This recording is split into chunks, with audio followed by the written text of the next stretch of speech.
welcome to Science Class with Miss Titi. Okay, today we want to talk about desert. But before we start, let me take you to our previous knowledge.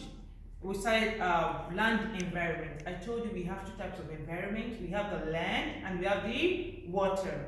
And I told you grassland, forest, desert are what? Land environment.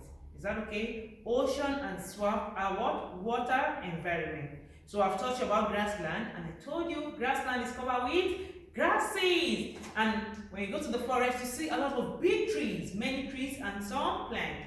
Why some animals also live in these places. But today, let's talk about desert. Let's talk about what? Desert environment. And don't forget, a desert is a land environment. A desert is a land environment. It's not full of water.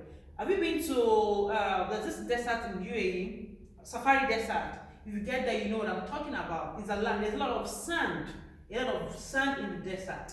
A desert is a land environment, and a desert is very dry and hot. A desert is very dry and very hot. The weather is very hot, not cold. A desert is very dry and very hot. And why do you think it's dry? Because they have little water.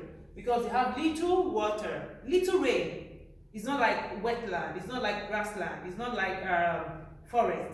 But desert is a dry land, but because there was just little rain, they have access to little water. And I know you're going to ask me, how do plants and animals survive in this place?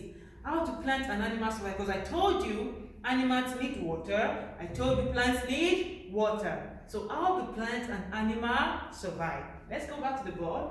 Plants in desert hold water. Good. For example, cactus plant. They hold water for a longer time. They survive on the water they've kept for a longer time. And animals do what? Animals get the water they need from the plants they eat. You know, some plants survive on, some animals survive on plants. So when they eat the plant, you know, they survive on it for a longer time. They get water from the plant. Let me just take a recap for your level. A desert is a land environment. Always have it in your mind. A desert is a land environment. Then also, a desert is a dry and hot land. It's very dry and hot. The temperature is very high. Then also, a desert gets little rain. Just they have little water. Then also, plants in the desert hold water. They hold water for a longer time. So it serves them for a longer time. Then when animals eat the plants, they get water. We've come to the end of this video. I'll see you in my next class. Please drop your comments. Bye.